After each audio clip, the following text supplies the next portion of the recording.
I'm just going to bring Naomi Wimborne-Idrissi onto the call. I asked you to come on to talk about Roger Waters, because he's been all over the news. But before we go into that, I'd like to address the Jamie Driscoll situation with you, because it's kind of similar. This is the tweet that came out on Friday from Jamie Driscoll. I've been barred from standing as North East Mayor by the Labour Party. No explanation has been given. I'm proud to have created thousands of jobs, fought child poverty, built affordable homes, and delivered our Green New Deal. I believe in democracy. Share if you do too. More to follow. I tried to get hold of him to speak on the show, but I don't think he's prepared to do that yet. But then this came out yesterday. This tweet from Luke Akehurst, who's on the NEC, Labour's NEC. I don't see how someone who provocatively shares a platform with Ken Loach could possibly be a Labour candidate. It would remove any credibility from all the assurances Keir has given the EHRC and the Jewish community. I mean, it's the reading I've got from that is that Ken Loach is now a prescribed organisation. If you do anything with Ken Loach, because Ken actually sent, I asked if he'd come and speak, but he's unable to do so. But he did send me a message to say that the event with Jamie was a chat about films, art, the Northeast, and interesting, quirky questions that Jamie introduced. It was light-hearted and not hardcore politics. There were laughs and easy, friendly exchanges with no critical interventions from the audience at all.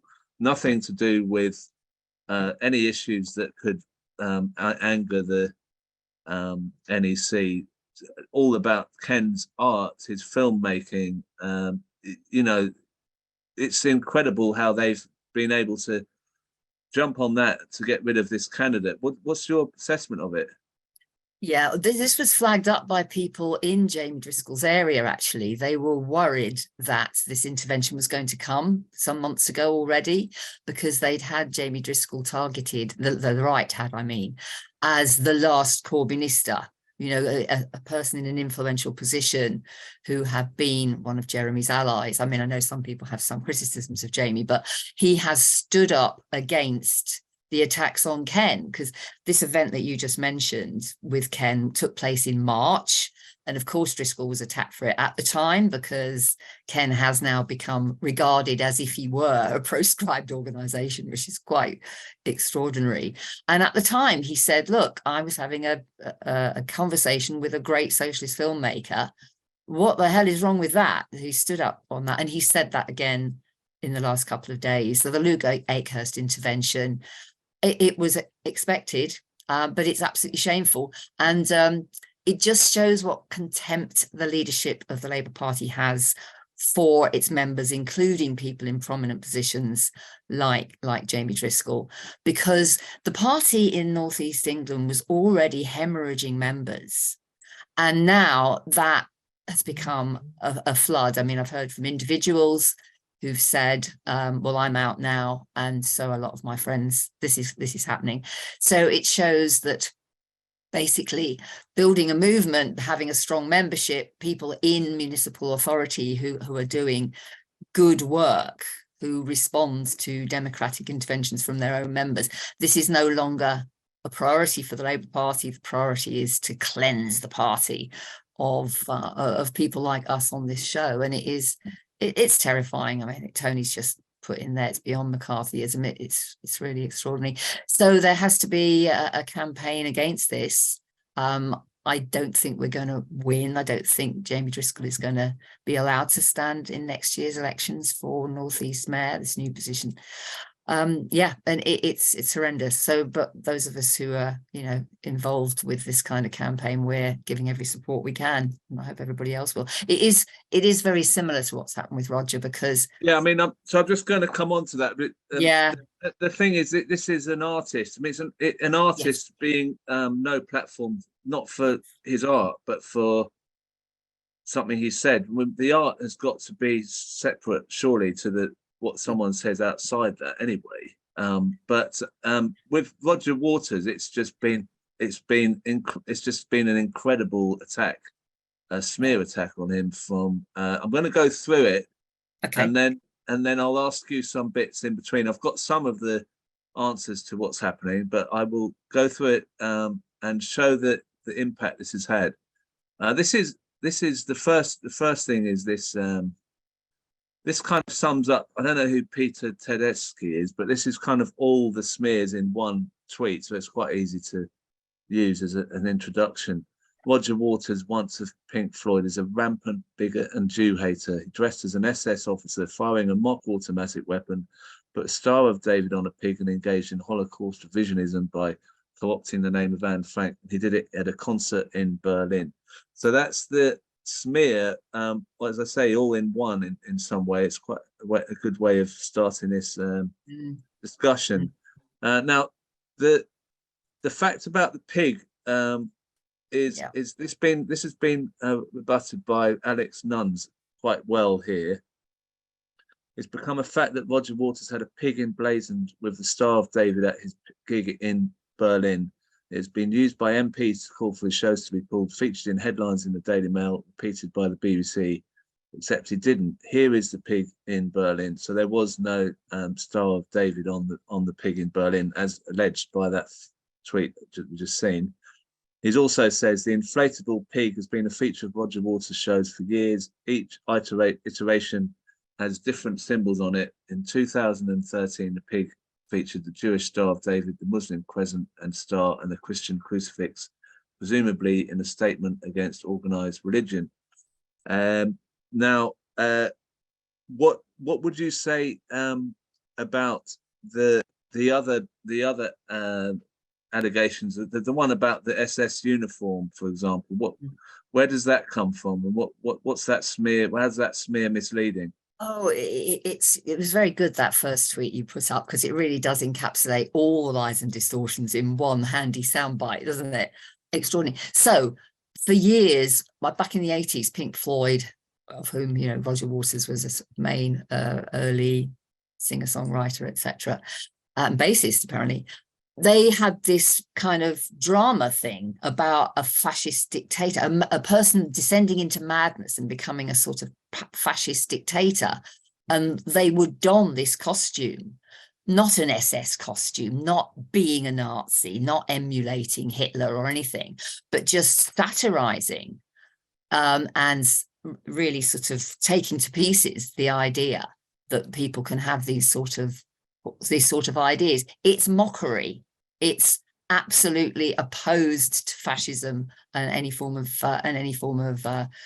Hitler emulation or anything. So it's the complete reverse of what these people who are out to get him is trying to portray. So that's one thing, and they know that. They absolutely know that. The whole thing, I think one of the strongest messages we have to take from this is that our adversaries in this game they will lie and they will distort on a grand scale. I mean, it honestly looks as if this whole thing was orchestrated, because of one of the first tweets that Roger spotted was from the Israeli, the State of Israel's own Twitter account.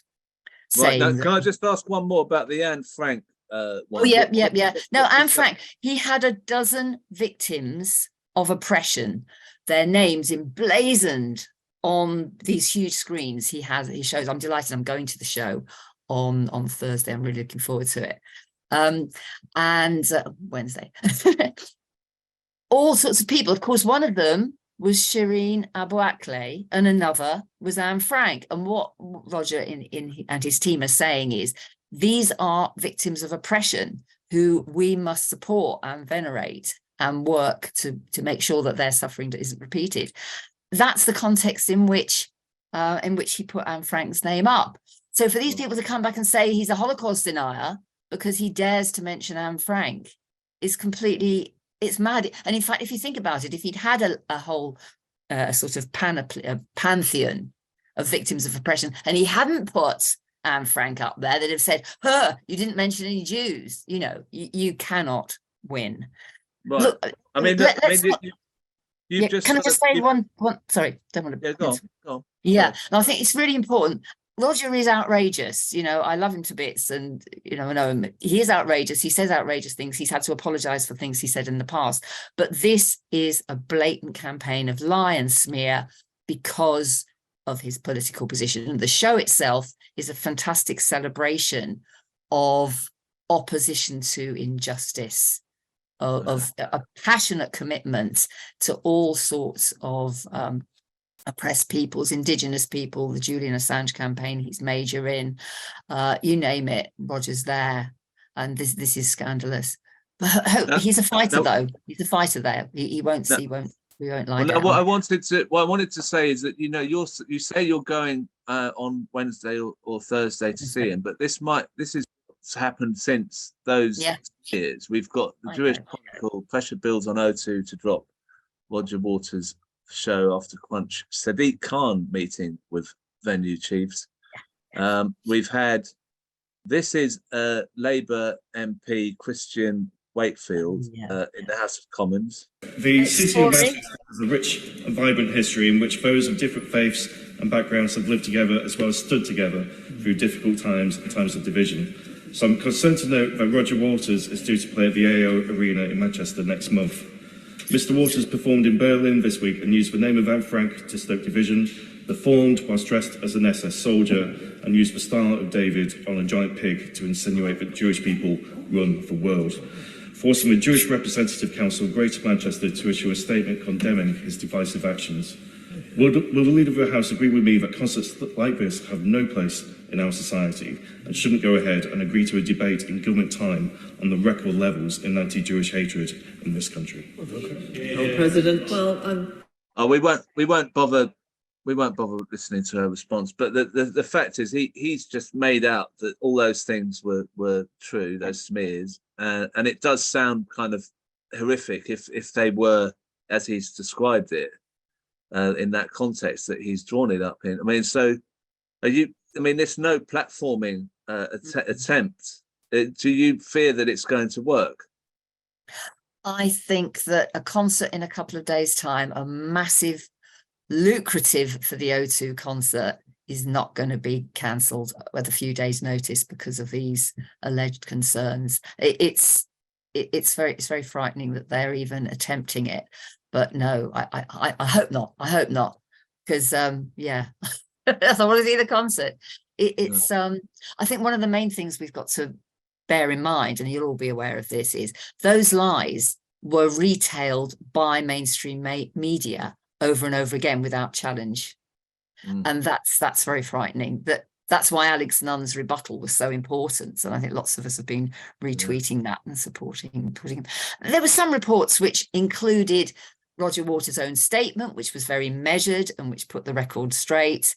But they also quoted the people spreading the lies, and they didn't do their own due diligence on those reports. It's once again the media has let us down. Well, I mean, to finish this discussion, I kind of just want to play a clip of Roger Waters himself at a concert in Germany, reacting to the audience. It just shows how much it's sort of taken a toll on him personally.